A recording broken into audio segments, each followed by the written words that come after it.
नमस्कार मित्रों, आप सभी का स्वागत है 29 मार्च 2022 के करंट अफेयर्स की आज की इस महत्वपूर्ण क्लास में। आपकी परीक्षाओं की दृष्टि से जो भी महत्वपूर्ण करंट अफेयर्स के सवाल बन सकते हैं उन सभी के साथ मैं हाजिर हूं। तो आप सभी का स्वागत है। आपको टेलीग्राम लिंक यहाँ पर दिया गया है। इसके अलावा यहाँ पर आपको नंबर भी दिए गए हैं 8947832370। PDF के लिए आप इन नंबरों पर मैसेज कर सकते हैं, व्हाट्सअप मैसेज, टेलीग्राम मैसेज भी कर सकते हैं। प्लस इसके साथ साथ आपको ये लिंक भी टेलीग्राम का दिया गया है। अगर ज्वाइन करना चाहते हो इसकी PDF के लिए तो कर सकते हैं। बाकी आपको इस क्लास के बाद आवश्यकता भी नहीं पड़ेगी, क्योंकि ये सवाल रटने के लिए नहीं, आपको सिर्फ एक बार सुनना है, समझना है चीज़ों को और आगे बढ़ते जाना है। चलिए बिना किसी देरी की शुरुआत करते हैं। सत्य की जीत ही तेरा लक्ष्य हो, अपने मन का धीरज तू कभी न खो। रण छोड़ने वाले होते हैं कायर, तू तो परमवीर है, तू युद्ध कर, तू युद्ध कर। तो अपने आप को योद्धा बनाकर युद्ध में झोंक दीजिए। और जो युद्ध आप लड़ने जा रहे हैं मेरे मित्रों, वो कोई शारीरिक युद्ध नहीं है, वो मानसिक युद्ध है। और मानसिक युद्ध को बड़ी चतुराई के साथ और बड़ी एक जो रण कौशल है उसके साथ लड़ा जाता है, जिसकी एक प्रभावी रणनीति होनी चाहिए। उस रणनीति के साथ अगर आप आगे बढ़ते हैं तो निश्चित ही आपको सफलता मिलेगी। चलिए जरा सवालों की शुरुआत। पहला सवाल आपकी स्क्रीन पर आ चुका है मेरे मित्रों, और सवाल क्या है जरा देखिए और उसके बाद जवाब देने की कोशिश करिए। सवाल यह है कि केंद्रीय पर्यावरण मंत्रालय ने प्रतिवर्ष राष्ट्रीय डॉल्फिन दिवस जो है वो कब मनाने का हाल ही में फैसला लिया है। तो यह दिवस कब मनाया जाएगा। तो पहली बात तो पर्यावरण मंत्री जो हैं वो हमारे कौन है, तो भैया भूपेंद्र यादव जी हैं। भूपेंद्र क्या हैं, यादव। ये भूपेंद्र यादव हमारे पर्यावरण मंत्री हैं, ये ध्यान रखना। पर्यावरण दिवस जो है वो कब मनाया जाता है, तो 5 जून को आप लोग जानते हैं, जल्द ही आने वाला है। और भूपेंद्र यादव कहाँ से संबंध रखते हैं, राजस्थान के अजमेर से संबंध रखते हैं। राजस्थान के अजमेर और राजस्थान से ये राज्यसभा सदस्य हैं, ये भी ध्यान रखिएगा। और इसके साथ साथ इनके पास श्रम एवं रोजगार मंत्रालय जो है, कौन सा मंत्रालय है इनके पास, श्रम एवं रोजगार मंत्रालय का भी प्रभार इन्हीं के पास है।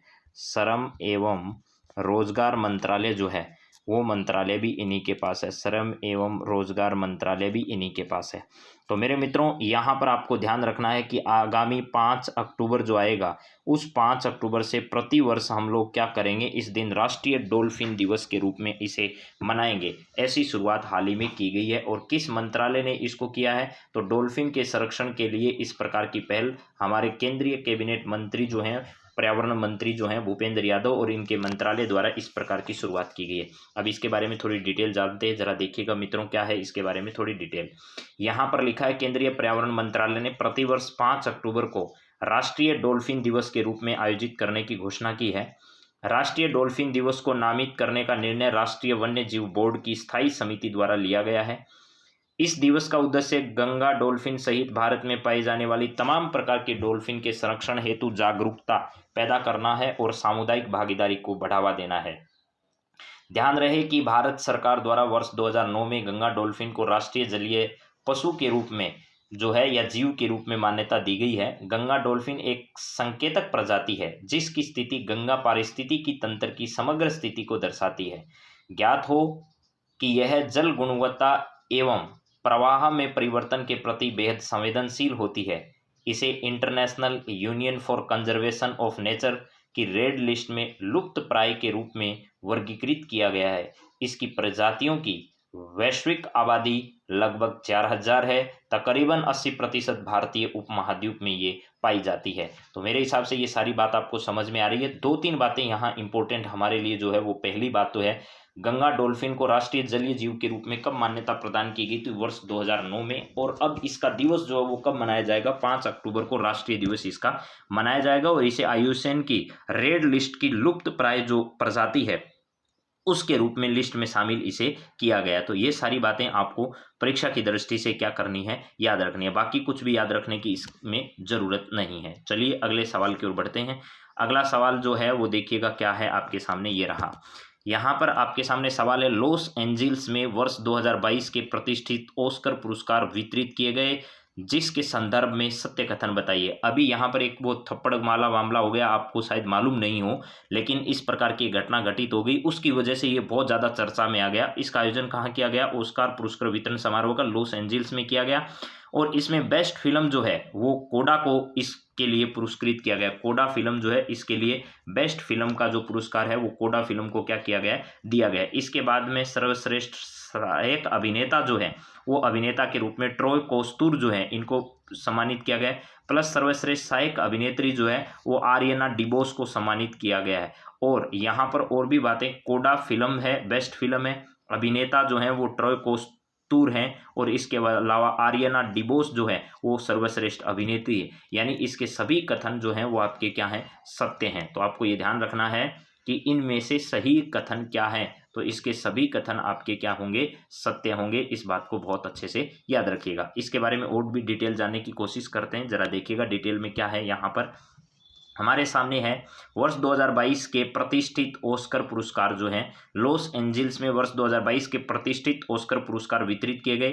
कोडा को बेस्ट फिल्म के लिए ऑस्कर से सम्मानित किया गया। सर्वश्रेष्ठ सहायक अभिनेता का पुरस्कार जो है इस बार ट्रॉय कोस्तूर को फिल्म कोडा के लिए ही दिया गया है। वे ऑस्कर के लिए नामित होने और यह पुरस्कार जीतने वाले यानी ये बधिर पुरुष हैं, यानी इसका मतलब है बिना नेत्र के ही इन्होंने इस प्रकार का बहुत अच्छा काम इसमें किया है। इसके अतिरिक्त सर्वश्रेष्ठ सहायक अभिनेत्री का पुरस्कार आर्यना डिबोस को फिल्म वेस्ट साइड स्टोरी के लिए दिया गया है। सर्वश्रेष्ठ सिनेमेटोग्राफी, विजुअल इफेक्ट्स एवं साउंड फिल्म के लिए ड्यून को 3 पुरस्कार मिले हैं। जबकि लघु विषय पर सर्वश्रेष्ठ वृत्त चित्र का पुरस्कार द क्वीन ऑफ बास्केटबॉल को दिया गया है। इन कांटो सर्वश्रेष्ठ एनिमेटेड फीचर फिल्म घोषित की गई है, जबकि सर्वश्रेष्ठ एनिमेटेड लघु फिल्म का पुरस्कार द विंडशील्ड वाइपर को मिला है। जापान की फिल्म ड्राइव माई कार, ये बहुत इंपॉर्टेंट है, ध्यान रखना, ये ड्राइव माई कार वाला जो पॉइंट है वो बहुत इंपॉर्टेंट है। ड्राइव माई कार सर्वश्रेष्ठ अंतर्राष्ट्रीय फीचर फिल्म का पुरस्कार इसे दिया गया है। तो यह है, बहुत अच्छे से याद रखना, ठीक है। क्या है, जापान की एक फिल्म है जिसका नाम है ड्राइव माई कार। यहाँ पर ये देखिएगा ड्राइव माई कार, मैंने एक दिन पहले भी आपको बताया था। इस ड्राइव माई कार को क्या किया गया, इंटरनेशनल बेस्ट फीचर फिल्म का पुरस्कार दिया गया। Academy of motion picture arts and sciences में 94वें एकेडमी अवार्ड समारोह में इस बार 1 मार्च से 31 दिसंबर 2021 के बीच प्रदर्शित सर्वश्रेष्ठ फिल्मों के लिए यह पुरस्कार दिए गए। तो जितनी बातें मैंने बताई है बस उतना याद कर लीजिएगा, ज़्यादा कोई मेहनत करने की जरूरत नहीं है। अगला सवाल जरा देखिए क्या है। विश्व बैंक द्वारा हाल ही में किस जंतु की लुप्त प्राय प्रजातियों के संरक्षण के लिए दुनिया का पहला वन्य जीव बॉन्ड जो है वो क्या किया गया, हाल ही में जारी किया गया। पहला वन्य जीव बॉन्ड हाल ही में जारी किया गया है, किसके द्वारा, विश्व बैंक। विश्व बैंक की स्थापना आपको पता होगा, वैसे 1944 में ब्रेटन वुड सम्मेलन के नाम से जानते हैं। इस ब्रेटन वुड सम्मेलन का जो वो आयोजन हुआ उसके बाद 1945 में इसकी मूल रूप से सही स्थापना मानी जाती है। तो आप ध्यान रखिएगा, ब्रेटन वुड जो जुड़वा है वो किस किस को कहा जाता है, तो IMF और किसको कहा जाता है, IMF के साथ साथ विश्व बैंक जो है इनको ब्रेटन वुड जुड़वा के नाम से क्या किया जाता है, जाना जाता है। तो यहाँ पर कौन सा ऐसा वन्य जीव जंतु है जिसके लिए पहला वन्य जीव बॉन्ड जारी कर दिया और काफी पैसे भी इसके माध्यम से इन्होंने इकट्ठा कर लिया, तो ब्लैक राइनो जो है, इस ब्लैक राइनो के लिए क्या किया गया है, इस प्रकार के प्रयास विश्व बैंक के द्वारा किए जा रहे हैं। तो इसका सही जवाब होगा ब्लैक राइनो वन्य जीव के लिए ऐसा किया जा रहा है। अब इसके बारे में थोड़ी डिटेल जानते हैं, जरा देखिए क्या है। यहाँ पर आपके सामने लिखा गया है कि विश्व bank international bank for reconstruction and development IBRD ने ब्लैक राइनो की लुप्त प्राय प्रजातियों के संरक्षण के लिए दुनिया का पहला वन्य जीव बॉन्ड जारी किया है और इसके तहत $150 मिलियन जुटाए गए हैं। इन बॉन्ड का प्रयोग दक्षिणी अफ्रीका के 2 संरक्षित वन्य जीव एंडो एलिफेंट नेशनल पार्क और ग्रेट रिवर नेचर रिजर्व में ब्लैक राइनो की संख्या में वृद्धि और संरक्षण हेतु किया जाएगा। यह बॉन्ड 5 साल के लिए जारी किया गया है ताकि ब्लैक राइनो का सतत विकास हो सके। इस वन्यजीव संरक्षण बॉन्ड को राइनो बॉन्ड के रूप में भी जाना जाता है। यदि यह कार्यक्रम सफल होता है तो केन्या में बाघ, शेर और गोरिल्ला जैसी अन्य वन्यजीव प्रजातियों के संरक्षण के लिए इसका विस्तार किया जा सकता है। राइनो गेंडे की कुल 5 प्रजातियां पाई जाती है। अफ्रीका में व्हाइट और ब्लैक राइनो पाए जाते हैं। एक सींग वाला गेंडा जो है वो आपको पता है एशिया में जावा में और सुमात्रा में पाया जाता है, और भारत में जो प्रसिद्ध है वो एक सींग वाला है, काजीरंगा नेशनल पार्क जो हमारा है वहाँ पाया जाता है। ब्लैक राइनो केवल अफ्रीका में ही पाया जाता है। ब्लैक राइनो को IUCN की रेड लिस्ट में गंभीर रूप से संकटग्रस्त के तौर पर सूचीबद्ध किया गया है। तो ब्लैक राइनो कहाँ पर पाया जाता है ये ध्यान रखिएगा। हमारे यहाँ पर एक सींग वाले गेंडे पाए जाते हैं, यहाँ हमारे ब्लैक राइनो प्रकार की प्रजातियां जो है वो ज़्यादातर कहाँ मिलती है, अफ्रीका में ही मिलती है। चलिए जरा नेक्स्ट सवाल देखिए मेरे मित्रों क्या है। तीसरे राष्ट्रीय जल पुरस्कारों का वितरण तथा कैच द रेन और जल संरक्षण अभियान जो है वो 2022 का शुभारंभ 29 मार्च को कौन करने जा रहे हैं। आज ही के दिन इस प्रकार के कार्यक्रमों का शुभारंभ होने जा रहा है, तो कौन इसका शुभारंभ कर रहा है ये जरा आपको बताना है। तो 29 मार्च जो है इस दिन क्या किया जा रहा है, कैच द रेन एक अभियान है जो कि एक जागरूकता अभियान है, और जल संरक्षण अभियान भी एक जागरूकता अभियान है। इन अभियानों की शुरुआत आज विज्ञान भवन दिल्ली से की जा रही है। कहाँ से? विज्ञान भवन दिल्ली से की जा रही है, और चारों ऑप्शन जो है वो दिल्ली से ही रिलेटेड है। तो कौन सा सही लगाएं? तुक्का लगाएंगे तो आप लगाओ तुक्का रामनाथ कोविंद पर। हमारे देश के राष्ट्रपति जो हैं वो आज इस अभियान की क्या करने वाले हैं, शुरुआत करने वाले मेरे मित्रों। विज्ञान भवन कहाँ से? दिल्ली से इस अभियान की क्या की जाएगी, शुरुआत की जाएगी। तो रामनाथ कोविंद साहब तीसरे राष्ट्रीय जल पुरस्कार, जो जल पुरस्कार जल शक्ति मंत्रालय द्वारा दिए जाते हैं, किस मंत्रालय द्वारा? जल शक्ति मंत्रालय जो है वह इन पुरस्कारों का क्या करता है, वितरण करता है। कैच द रेन जो अभियान है ये 30 नवंबर 2022 तक चलेगा। 30 नवंबर 2022 तक इस अभियान को क्या किया जाएगा, चलाया जाएगा। 30 नवंबर 2022 तक इस अभियान को क्या किया जाएगा भैया, चलाया जाएगा, ये भी ध्यान रखना। और ये जो जल शक्ति मंत्रालय है इसके द्वारा इस प्रकार के अभियान जो हैं वो जल शक्ति मंत्रालय द्वारा चलाए जा रहे हैं, और ये राष्ट्रीय जल पुरस्कार है ये 2018 से दिए जा रहे हैं। कब से? 2018 से इन पुरस्कारों की शुरुआत की गई थी, और इस बार केंद्रीय कैबिनेट में पहली बार जल शक्ति मंत्रालय चलाया गया था। तो जल शक्ति मंत्रालय जो है, जल शक्ति मंत्रालय इन पुरस्कारों का क्या करता है, वितरण करता है। और इसके जो प्रभारी मंत्री हैं वो राजस्थान से संबंध रखते हैं, और आप सब जानते हैं, पहचानते भी हैं। गजेंद्र सिंह जी क्या हैं, शेखावत है, और कई बार आपने नाम सुना है। गजेंद्र सिंह शेखावत जो है वो जोधपुर से संबंध रखते हैं। इनके नेतृत्व में ये सारा काम जो है वो किया जा रहा है जल शक्ति मंत्रालय द्वारा। कैच द रेन क्या है, एक जागरूकता अभियान है, ये भी जरूर ध्यान रखिएगा। कैच द रेन एक प्रकार का क्या है, जागरूकता अभियान है। चलिए नेक्स्ट जरा सवाल देखिए अगला क्या है। श्री श्री हरिचंद ठाकुर जी की 211वीं जयंती पर मत व धर्म महामेले का आयोजन किया जा रहा है। महात्म एक है, मतुआ धर्म है एक, क्या है, मतुआ एक धर्म है, मतुआ धर्म, यहाँ पर लिख देता हूं मैं, मतुआ धर्म महासम्मेलन का आयोजन हो रहा है। ये मतुआ धर्म कहाँ पाया जाता है ये भी अभी बताएंगे। ये एक धर्म का नाम है, मतुआ धर्म महासम्मेलन है, मतुआ धर्म महासम्मेलन है। इस पर 29 मार्च यानी आज के दिन प्रधानमंत्री ऑनलाइन माध्यम से इन सम्मेलन को संबोधित करेंगे। श्री हरिचंद ठाकुर की 211वीं जयंती पर यह कार्यक्रम आयोजित किया जा रहा है। आपको बताना इस मतुआ धर्म से संबंध रखने वाले श्री श्री हरिचंद ठाकुर जी जो हैं इनका संबंध किस राज्य से है। तो आपको पता होगा अभी हाल ही में खूब चर्चा में आने वाला एक राज्य जिसका नाम क्या है, पश्चिमी बंगाल है। यहाँ तरफ एक तरफ तो क्या है, ममता दीदी है, और एक तरफ जगदीप धनखड़ है। और जगदीप धनखड़ से आपको याद रखना है राजस्थान विधानसभा में सर्वश्रेष्ठ विधायक सम्मेलन यानी विधायक पुरस्कार का जो पुरस्कार वितरण समारोह है उसके विशिष्ट अतिथि यानी मुख्य अतिथि कौन थे, तो जगदीप धनखड़ साहब जो हैं वो इसके मुख्य अतिथि थे। ये बात आपकी परीक्षा की दृष्टि से इंपॉर्टेंट है। और मतुआ धर्म और इसके धर्मावलंबियों का संबंध और श्री श्री हरिचंद ठाकुर जी की 211वीं जयंती पर पश्चिमी बंगाल में आयोजित कार्यक्रम जो है उसमें आज हमारे जो प्रधानमंत्री हैं वो इस कार्यक्रम में ऑनलाइन माध्यम से शिरकत करने वाले हैं। नेक्स्ट सवाल जरा देखिए, भारतीय नौसेना वायु स्क्वाड्रन IANS 216 को 29 मार्च को गोवा स्थित किस नौसैनिक अड्डे पर तैयार किया जाएगा। एक यानी है तो नौसेना में, है तो किस में, नेवी में। नेवी में भी भाई एयरफोर्स के कई संसाधनों की जरूरत पड़ती है, तो वो है तो मूल रूप से उनका काम तो एयरफोर्स से रिलेटेड है, लेकिन वो किसके साथ काम करते हैं, नेवी के साथ। ऐसा ही एक नया स्क्वाड्रन नेवी में बनाया गया है जिसका नाम है IANS 316, IANS 316 है। ये क्या है, 316। इस प्रकार का एक स्क्वाड्रन IANS 316 स्क्वाड्रन है।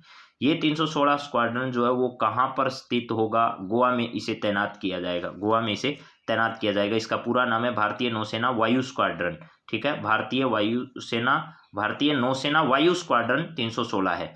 यह 29 मार्च को गोवा स्थित किस नौसैनिक अड्डे पर तैनात किया जाएगा, यानी गोवा का इनमें से कौन सा हवाई अड्डा है जो सेना के अंतर्गत है और उस पर यह तैनात किया जाएगा। तो INS वेला कोई अड्डा नहीं है, देखो ठीक है। ऐसे ही INS खंडूरी नहीं है, फिर ऐसे ही INS विशाखापट्टनम, ये सब जहाज़ों के नाम है। तो इसी प्रकार हमारा एक अड्डा है जिसका नाम है INS हंसा। क्या है?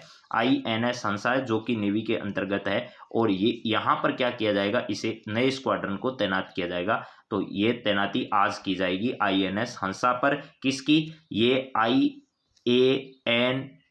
316 स्क्वाड्रन जो है, इस स्क्वाड्रन की तैनाती की जाएगी। चलिए जरा देखते हैं क्या है डिटेल। भारतीय नौसेना वायु स्क्वाड्रन 316 29 मार्च को INS हंसा गोवा में तैनात किया जाएगा।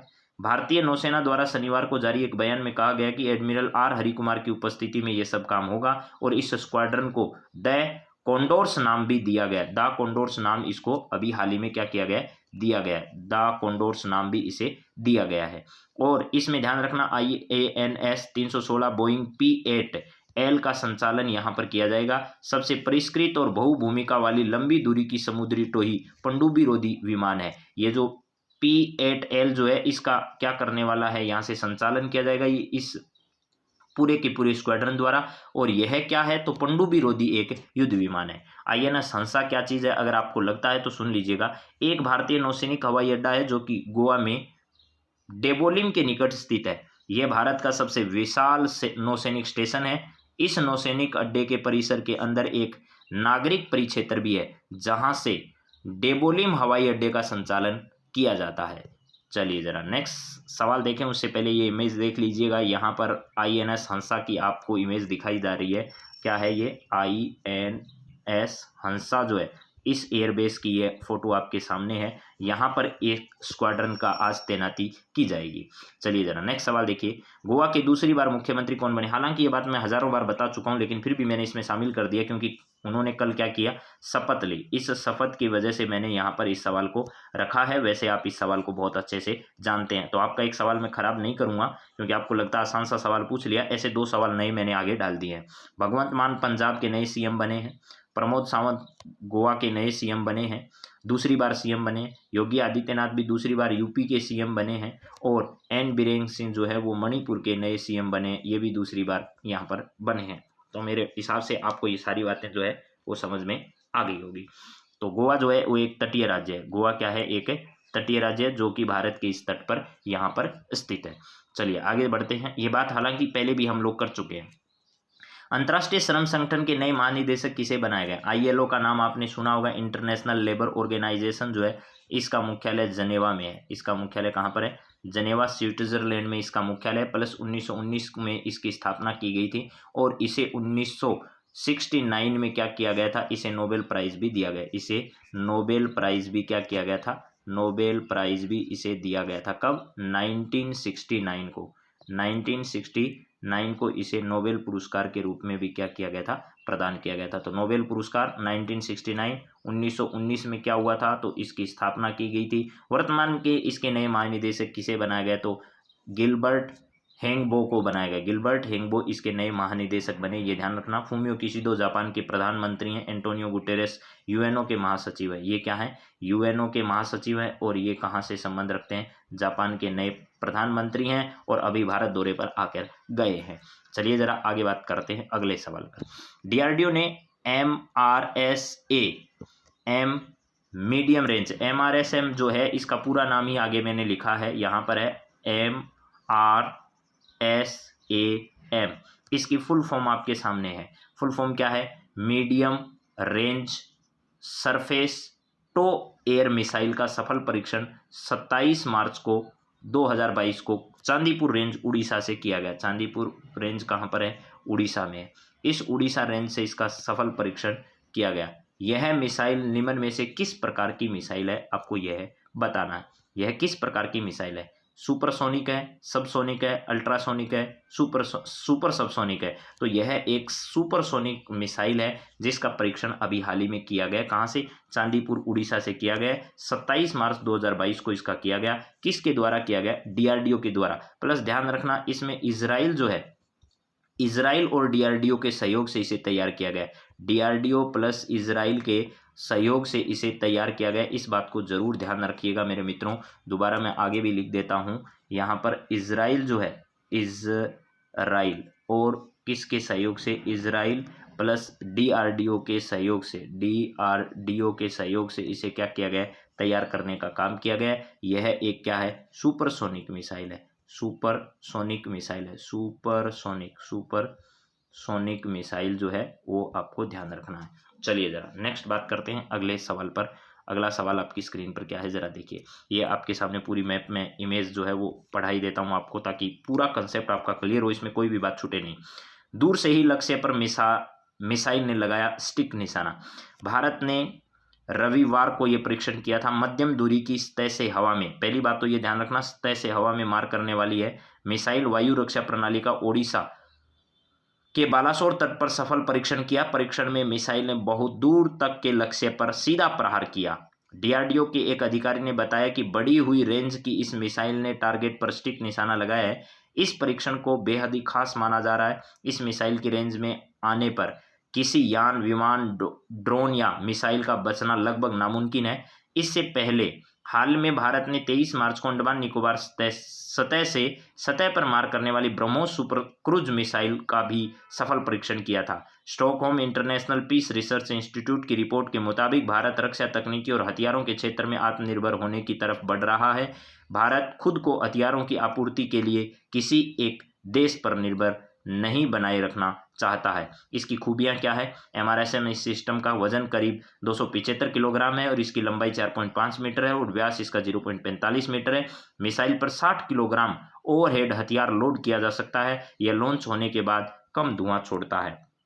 तो इस प्रकार की मिसाइल जो है, इसका सफल परीक्षण अभी हाल ही में किया गया है। अगला सवाल जरा देखिए मित्रों क्या है, यहाँ पर है भारतीय बैडमिंटन संघ का अध्यक्ष हाल ही में किसे बनाया गया। इनमें से आप जरा बताने की कोशिश करिए कि इनमें से भारतीय जो बैडमिंटन संघ है, और कल भी आपको बैडमिंटन से संबंधित मैंने एक सवाल आपको करवाया था। एक तो पीवी सिंधु का नाम आपने सुना होगा।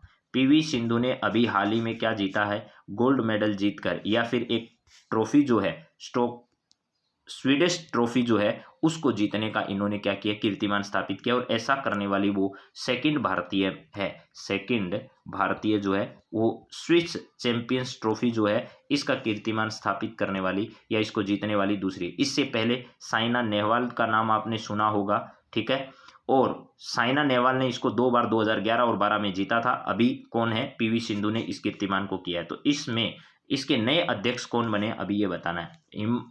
हिमंत बिस्वा शर्मा का नाम आपने सुना होगा, असम, ठीक है, असम के चीफ मिनिस्टर के तौर पर आपने नाम इनका जरूर सुना होगा। हिमंत बिस्वा शर्मा जो है इनको अभी हाल ही में क्या किया गया, भारतीय बैडमिंटन संघ का अध्यक्ष बनाया गया।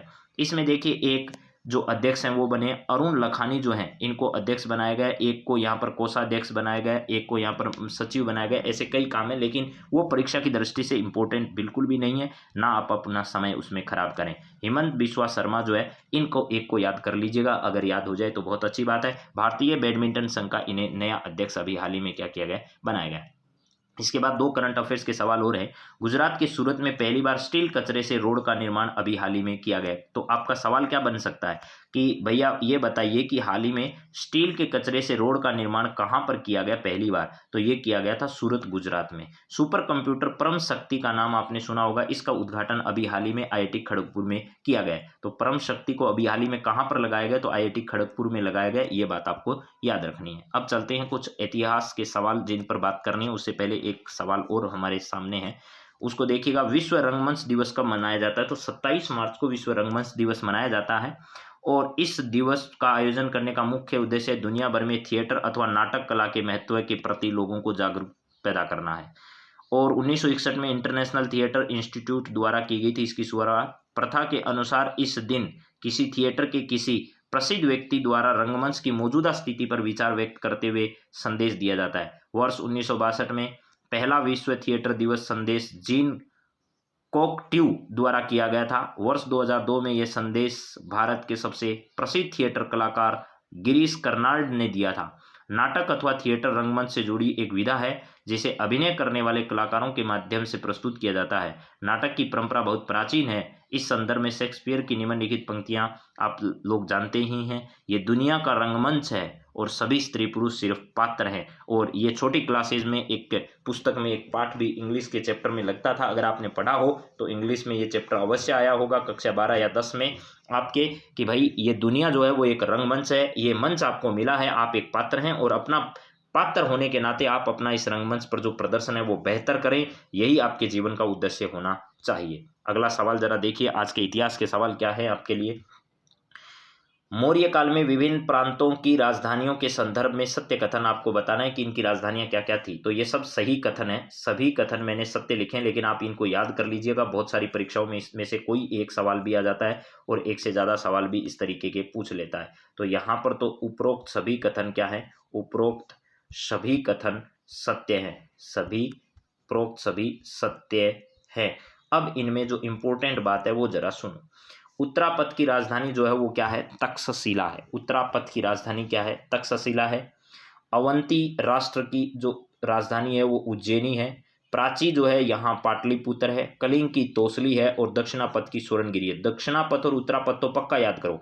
दक्षिणापथ की राजधानी जो है वो सूरणगिरी और उत्तरापथ की तक्षशिला, ये बहुत परीक्षा में आए हैं। अवंती की राजधानी उज्जैनी, प्राची की राजधानी पाटलिपुत्र और कलिंग की राजधानी तोसली। ये आपने महाजनपद काल में भी पढ़ा होगा और मौर्य काल में भी इनको याद रखना है। चलिए आगे बढ़ते हैं, अगला सवाल देखते हैं क्या है।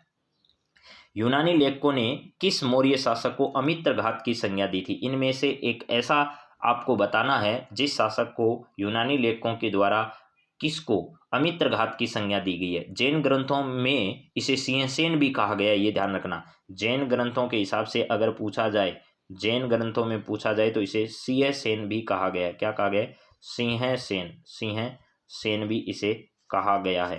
प्लस आपसे जो पूछा जा रहा है वो तो किसके हिसाब से पूछा जा रहा है, यूनानी लेखकों ने अमित्रघात जो है वो किस शासक को कहा है। तो ध्यान रखिएगा भैया, बिंदुसार जो है, इस बिंदुसार को कहा। यूनानियों ने सेंड्रोकोटस शब्द जो है वो चंद्रगुप्त मौर्य के लिए प्रयोग किया है और बिंदुसार के लिए अमित्रघात शब्द का इन्होंने प्रयोग किया है। अगला सवाल क्या है देखो। बिंदुसार के यूनानी शासक सीरिया के राजा एंटियोकस प्रथम ने किन चीज़ों की मांग की थी। यानी बिंदुसार ने यूनानी शासक जो है वो एंटियोकस से किन किन चीज़ों की मांग की थी। तो ध्यान रखना, 3 चीज़ों की मांग इन्होंने की थी। एक तो मीठी मदिरा भेजो, सूखे अंजीर भेजो और एक दार्शनिक भेजो। तो इन्होंने मीठी अंजीर और सूखे अंजीर और मीठी मदिरा के लिए तो हाँ कह दी, लेकिन इन्होंने कहा कि हमारे यहाँ जो दार्शनिक है उनके व्यापार पर प्रतिबंध है, हम ऐसा नहीं कर सकते। तो 2 चीज़ें तो भेज दी, लेकिन तीसरी चीज़ भेजने से मना कर दिया। इसका सही आंसर, जो राइट आंसर है, वो उपरोक्त सभी होगा। चलिए जरा नेक्स्ट बात करते हैं, अगले सवाल की क्या है। बिंदुसार ने अपने राज्य के विस्तार के लिए किन राजकुमारियों से विवाह किया था। बिंदुसार एक बहुत ही प्रसिद्ध शासक रहा है, आपको ये बात पता है पहले से। और बिंबिसार जो है इसने अपने राज्य के विस्तार के लिए विभिन्न प्रकार की राजकुमारियों से विवाह किया, जिसमें 3 मुख्य मैंने आपके सामने लिखी है। लिच्छवी राजकुमारी चेरना से इन्होंने विवाह किया। कौशल नरेश प्रसेनजीत जो है, कौशल नरेश प्रसेनजीत की बहन कोशिला से, कोशिला देवी जो थी उस कोशिला देवी से भी इन्होंने क्या किया, विवाह किया था। ये भी हमें क्या करना है, कोसला देवी है, वैसे कोशिला देवी मैंने लिखा है, वैसे कोसला देवी इसका सही नाम भी अगर कई जगह मिले तो ये भी कर देगा, कोसला देवी। ये कोसला देवी भी आपका क्या है, सही जवाब है। कोसला देवी। पंजाब के मदर देश की राजकुमारी क्षेमा जो है, ये क्षेमा है, कोसला देवी है और चेलना है। इन तीनों से इन्होंने कूटनीतिक के हिसाब से अपने राज्य विस्तार के लिए इन्होंने विवाह किया था। तो इसका मतलब उपरोक्त सभी कथन आपके सही है। चलिए नेक्स्ट सवाल की ओर बढ़ते हैं। मेगस्थनीज के बाद मौर्य दरबार में सीरिया के शासक एंटियोकस के राजदूत के रूप में कौन आया था। तो ये बताइए जरा। मेगस्थनीज के बाद मौर्य दरबार में सीरिया के शासक एंटियोकस के राजदूत के रूप में कौन आया था। एंटियोकस का राजदूत बनकर मेगस्थीन, पहला मेगस्थनीज आया था। पहला कौन, मेगस्थनीज आया था, आपको ये पता होना चाहिए, मेगस्थनीज। उसके बाद दूसरा कौन था, डाइमेकस था, विलियम जोन्स था, प्लूटार्क था, एंटियोकस था। तो इसमें डाइमेकस जो है ये आया था, ध्यान रखना क्या है, डाइमेकस। डाइमेकस यहाँ पर इसका राजदूत बनकर आया था, डाइमेकस इसका सही आंसर होगा। तो चलिए अब अगले सवाल की ओर बढ़ते हैं। तो मेरे मित्रों, ये मैंने कुछ सवाल इतिहास के प्लस करंट अफेयर्स के सवालों को लेकर आज की क्लास आपके सामने रखी है। तो मेरी उम्मीद है कि आपको आज की क्लास पसंद आएगी। अगर फिर भी कोई सुधार करना होगा, कुछ अच्छी बातें जोड़नी होगी, तो मैं आपके सुझावों का बहुत सम्मान करूंगा। आप मुझे ज़रूर अपने सुझाव बताइए, उस दिशा में प्रयास किया जाएगा। आप अपने सभी मित्रों के साथ इस क्लास को शेयर करिएगा। आप सभी का बेहद धन्यवाद। जय हिंद, जय Bharat, have a nice day, thank you.